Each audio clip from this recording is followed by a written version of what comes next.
হকারদের শৃঙ্খলার মধ্যে আনতে চট্টগ্রামে প্রথমবারের মতো চালু হলো স্মার্ট নাইট কিচেন। সিটি কর্পোরেশনের উদ্যোগে চালু এই নাইট মার্কেটে নির্ধারিত জায়গায় বসে ব্যবসা করতে পারবেন হকাররা। ফুটপাত আর সড়ক দখল করে হকারদের অস্থায়ী ব্যবসা।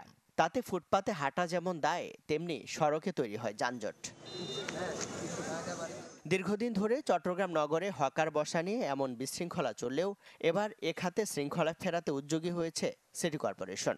তারই অংশ হিসেবে নগরীর আগ্রাবাদে চালু হলো স্মার্ট নাইট মার্কেট। এর মাধ্যমে একটি নির্দিষ্ট সময়ে নির্ধারিত জায়গায় বসে সুশৃঙ্খলভাবে ব্যবসা করতে পারবেন ক্ষুদ্র ব্যবসায়ীরা।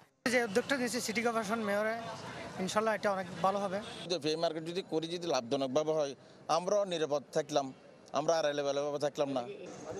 স্মার্ট নাইট মার্কেট বাস্তবায়নে সিটি কর্পোরেশনের উদ্যোগে কারিগরি সহায়তা করছে বি ট্র্যাক সলিউশন লিমিটেড। সংশ্লিষ্টরা বলছেন, প্রতিদিন সন্ধ্যা 6টা থেকে রাত 11টা পর্যন্ত স্টল নিয়ে বসবেন হকাররা। আর রমজানে এটি চলবে বিকেল 5টা থেকে রাত 11টা পর্যন্ত।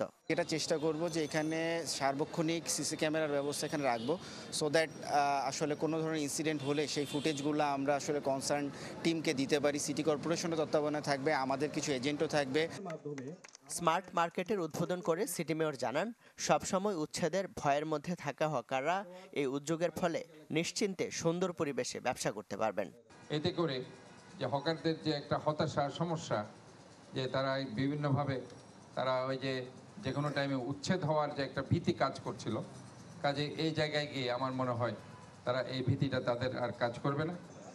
আপাতত ওয়ার্ল্ড ট্রেড সেন্টার এলাকায় 70টি দোকান দিয়ে এই নাইট মার্কেট চালু হলেও পর্যায়ক্রমে আগ্রাবাদের পুরো বাণিজ্যিক এলাকায় এটি চালুর কথা জানান সংশ্লিষ্টরা।